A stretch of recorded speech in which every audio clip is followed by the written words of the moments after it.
gente vai falar sobre o trabalho dela, tá bom? Para vocês conhecerem um pouquinho mais quem ainda não conhece.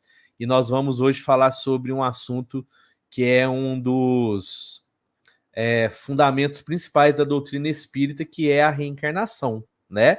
Então a gente vai falar, vamos conversar com uma pessoa que faz um trabalho muito bacana, uma terapia de vidas passadas, e isso é muito importante, viu, pessoal, esse trabalho.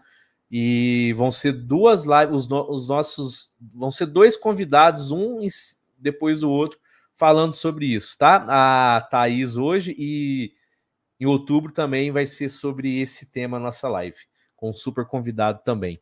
Então eu vou chamar ela aqui. Ela é médium, é terapeuta, uma pessoa incrível. Olha ela aqui, é a dona Thaís Joia. Thaís, Olá. seja muito bem-vinda aqui ao canal Espírita. Muito legal ter você aqui com a gente hoje, viu? Eu que agradeço, Luiz. Estou super feliz de estar aqui para falar sobre vidas passadas, que, como você disse, é super importante a gente entender e que trazem alguns traumas aqui nessa vida que a gente consegue ajustar, né? Só entendendo um pouquinho para encaixar as coisas aí do passado, de outras vidas, para ajustar aqui o agora, essa vida que a gente está vivendo. Legal, que bacana, né, pessoal? Vamos aprender muito hoje, então, sobre não só a gente vai falar sobre reencarnação e como ela influencia nessa atual, como as nossas vidas passadas influenciam nessa atual. Muitos problemas, até de saúde, a Thaís vai falar isso com a gente. Tem a ver, então, com reencarnações passadas. Queria agradecer o Semente, né? A Thaís está aqui através do intermédio do nosso querido Semente lá do Cafofo do Black. Já ele aparece por aqui. Espero que apareça, viu, Semente? Eu também. Vai dar um oi aí. Ô Thaís, eu agradeço primeiro a espiritualidade por esse presente, que é você aqui com a gente hoje.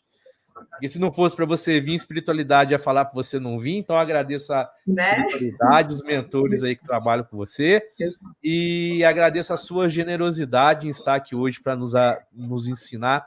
Saiba que a gente vai gastar cada segundinho dessa live hoje para aprender muito com você sobre reencarnação, e eu já vou pedir para você fazer um resumo para a gente sobre o seu trabalho, né? Seu trabalho de terapeuta, seu trabalho em relação à mediunidade, reencarnação.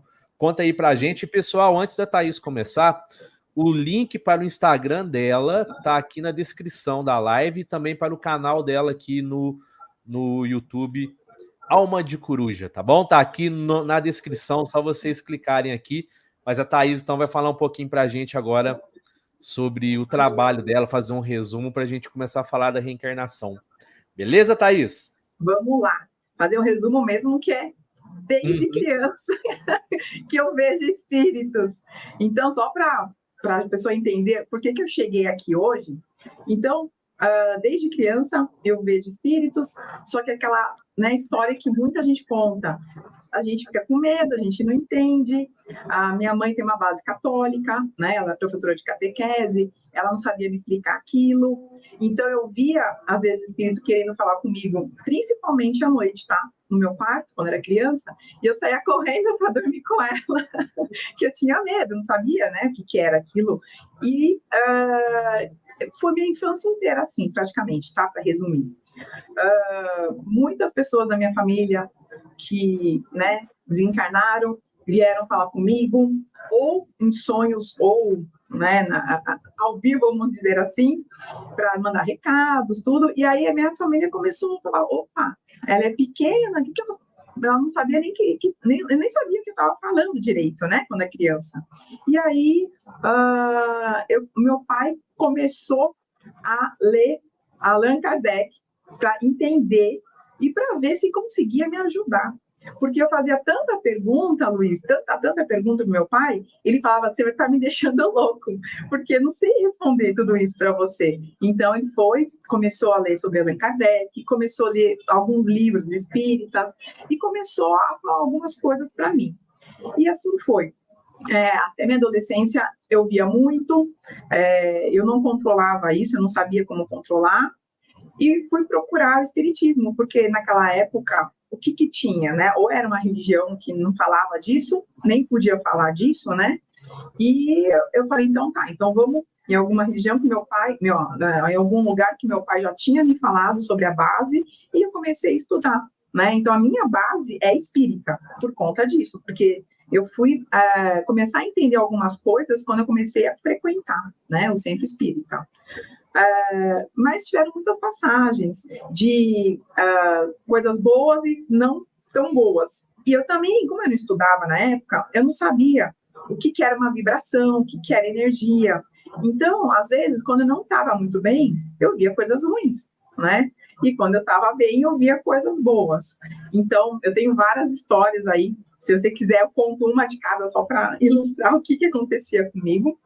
E só para até chegar o tratamento. Só para eu não esquecer, ano que vem eu acho que eu vou te chamar para mais uma live. Aí vai ser uma live de relatos, para você contar os seus relatos, tanto de projeção, de mediunidade, como dos atendimentos também. Mas desculpa ter te interrompido. Não, vamos lá, que eu adoro falar desse assunto. Eu não podia falar antigamente, agora eu falo para todo mundo. E projeção astral. Eu com 2 anos, já que você falou de projeção, eu vou voltar lá. Com 2 anos e meio, eu me saía do berço, eu ia engatinhando até minha mãe, e eu lembro da roupa que ela estava no tanque, lavando roupa, com 2 baldes, então ela lavava uma roupa, e sabe quando você pega a roupa e tira a água, coloca na outro balde, ela estava de bob, ela estava de saia, eu lembro todos, e eu não tinha medo com 2 anos, 2 anos e meio, porque eu não sabia o que era aquilo, né? E eu me via, e aí eu voltava para o meu berço, e eu me via dormindo no berço, e tudo bem, né? Então começou, na verdade, a primeira lembrança que eu tenho de todo esse mundo de outra dimensão espiritual foi com 2 anos e meio que eu estava no berço, tá? Então aí já é uma história de projeção astral, que depois a gente, né, dá uma pincelada aí. Bom, aí posso contar 2 historinhas aqui rapidinho, só para a gente entender, e para a gente entender o quê? Que quando a gente está numa vibração boa, é engraçado, tudo dá certo, né? Porque a gente está numa vibração boa, você começa a se relacionar com as pessoas de outro jeito, o teu dia a dia fica melhor, né? Então, uma das histórias que eu acho linda e que eu guardo com muito carinho, foi uma das muitas histórias, né? Foi uma amiga minha que trabalhava comigo, e ela foi viajar de férias, e estava super feliz, e eu conversava muito com ela sobre espiritualidade, né? E ela era espírita também, frequentava um centro, né, kardecista. E a gente falava muito tal, e ela falou, não, Thais, eu preciso muito viajar, estou muito cansada, e eu vou com meu marido. Ok, foi viajar. Na viagem aconteceu um acidente, que o ônibus dela capotou. Ela estava em Maragogi, se não me engano. E no momento que aconteceu o acidente, eu senti uma coisa estranha. Às vezes eu sinto um cheiro diferente, alguma coisa assim. E eu não gostei, né? Porque a gente sente. E eu falei, poxa, como será que tá a Camila? Depois, no outro dia, os pais ligaram. A sensação chegou e você já sabia que era com ela. Alguma coisa com a Camila. E ela sentava na minha frente. Então, eu senti que era aquilo que estava lá na minha frente, né? Algo que estava na minha frente e não era bom. Eu fiquei preocupada e pensando nela. Mas tudo bem. E aí, os pais dela ligaram no outro dia na empresa, falaram, olha, aconteceu um acidente, ela tá super mal no hospital, e o marido também estava com ela, também tá mal, só que ela tá pior. Não, eu falei, puxa, não vai, sabe quando você sente que a pessoa não vai passar, né? Que ela vai fazer a passagem. E eu, triste e tal, depois de 4 dias, veio a notícia da morte dela. Nossa, Luísa, eu fiquei tão triste, porque era a única pessoa que eu conversava, sabe, com uma pessoa que você confidencia os seus casos de espíritos, né? Porque eu não podia falar com todo mundo disso. A pessoa falava que louca, né? Que ela era a pessoa que não te achava louca, né? Exatamente. Não, era a única pessoa, né, que eu podia conversar disso. Olá, eu sou a Thais Joia e venho aqui te fazer uma pergunta. Você tem problemas com relacionamentos conjugais, relacionamentos familiares, doenças, vícios? Tem problemas com dinheiro, com prosperidade, crenças limitantes? Então eu te convido para conhecer a terapia de vidas passadas, clicando aqui no meu site e entender por que acontece isso com você hoje.